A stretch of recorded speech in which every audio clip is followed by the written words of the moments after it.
तो ये केंद्र का दायित्व बनता है कि कॉन्स्टिट्यूशनल ब्रेकडाउन। प्रतिदिन हत्याएं हो रही हैं, हत्यारे घूम रहे हैं, हत्या पर कोई नियंत्रण नहीं है। यह ठीक से इसलिए नहीं हो पा रहा है कि सरकार खुद सृजन घोटाले में फंसी हुई है। दलितों पर, वंचितों पर, आम लोगों पर जहां भी अपराध, जघन्य अपराध हो रहा है, शराब से लोग मर रहे हैं, तो सिर्फ चिराग पासवान दिखते हैं, विपक्ष दिखता ही नहीं था। राष्ट्रपति शासन लागू होना चाहिए कि ये भ्रष्टाचार के लिए दोनों मिल गए।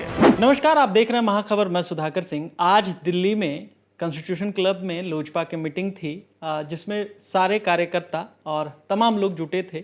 उस पे कई चीज़ों पर हमलावर भी हुए और कहा चिराग पासवान ने कि बिहार में जो सरकार है उस सरकार को इस्तीफा दे देना चाहिए और वहाँ पे राष्ट्रपति शासन लग जाना चाहिए।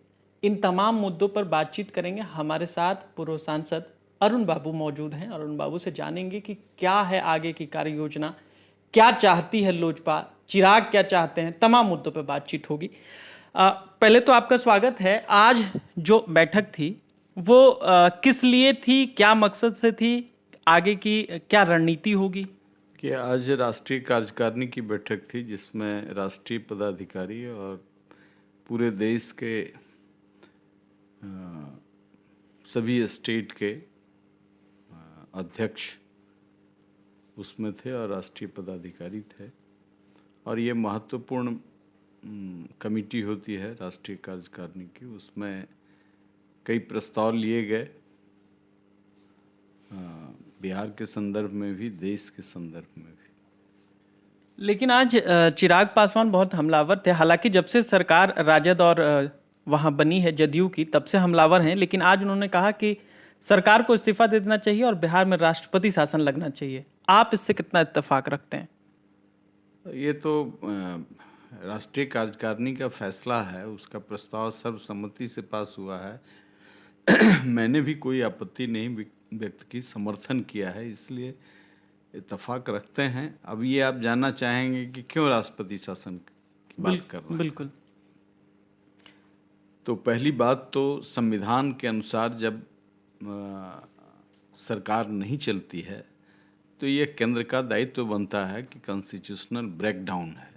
प्रतिदिन हत्याएं हो रही हैं, हत्यारे घूम रहे हैं, हत्या पर कोई नियंत्रण नहीं है। यह संविधान का प्रथम दायित्व है, संविधान के अनुसार सरकार का, कि हम आदमी की सुरक्षा का गारंटी दें। उसमें एक लिमिट है कि हम प्रयास कर रहे हैं, उसके बाद भी नहीं हो रहा है। लेकिन सरकार के संरक्षण में जो क्राइम हो रहा है इसको हम कॉन्स्टिट्यूशनल ब्रेकडाउन कहते हैं। दूसरी चीज़ कि सरकार जो चुनी जाती है वह प्रबंधन के लिए, विकास के लिए, प्रबंधन के लिए, और जो हमारे आप तमाम लोगों के टैक्स के पैसे का प्रबंधन ठीक से नहीं हो पा रहा है। ठीक से इसलिए नहीं हो पा रहा है कि सरकार खुद सृजन घोटाले में फंसी हुई है। सरकार ऐसे चीज़ों को संरक्षित कर रही है जो आश्चर्यजनक होगा। पुल बन रहा है, टैक्स के पैसे से बन रहा है और पुल हवा में उड़ जा रहा है। दुनिया का पहला प्रदेश है जहाँ पुल हवा में उड़ जा रहा है, जहाँ हजारों करोड़ का शराब चूहा पी जा रहा हो। तो आप समझ सकते हैं कि ये वित्तीय कुप्रबंधन का अनूठा है उदाहरण। जिस चीज़ के लिए वित्तीय अनुशासन के लिए कैग बना हुआ है केंद्र सरकार का, संविधान के अनुसार वहाँ के पैसे का हिसाब किताब हो, 8 वर्षों तक हजारों करोड़ रुपया ट्रेजरी से बाहर रहा और वित्तीय अनुशासन की सबसे बड़ी संस्था कैग ने ये रिपोर्ट करता रहा और उस फाइल पर मुख्यमंत्री कोई कार्रवाई न करके उस पर बैठे रहे। जब सर से बाहर हो गया, लगा कि अब हम भी फंस सकते हैं, तब इन्होंने उस फाइल पर दस्तखत किया 8 साल के बाद। तो इनका भी संलिप्तता है।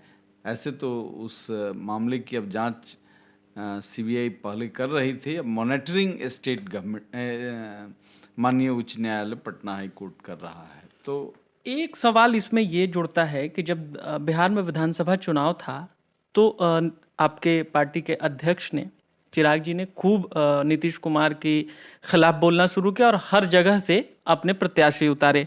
अब जब सरकार वहां बन गई है राजद और राजद और जदयू की, तो फिर से एक बीच में गायब थे और फिर से अचानक से सक्रिय हो गए हैं। ये ऐसा क्यों है? देखिए, लोजपा डे फर्स्ट से सक्रिय है।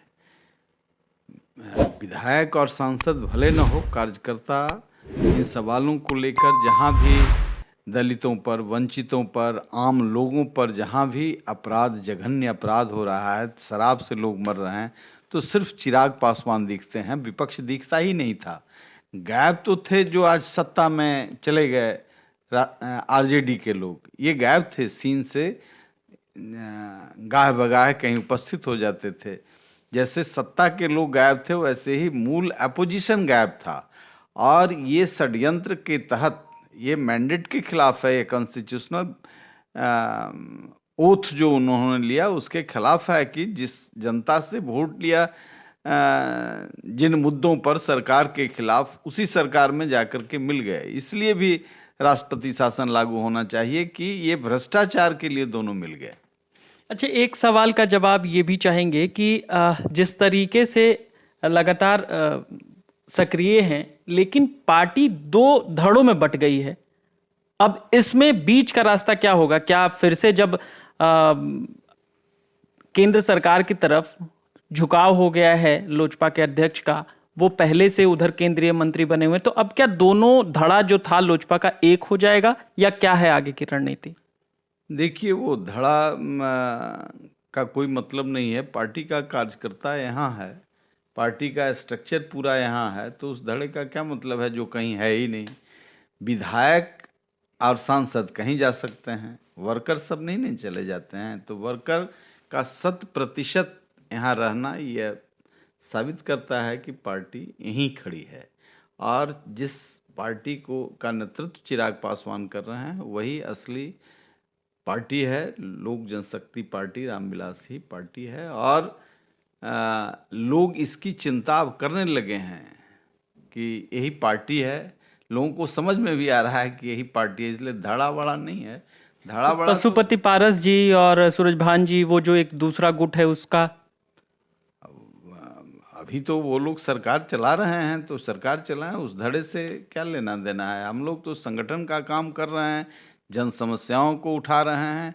आगे जब चुनाव होगा और कोई बात होगी तो देखा जाएगा कौन परिस्थिति, कौन धड़ा, किस धड़े से। अभी तो किसी धड़े से हम लोग हैं नहीं।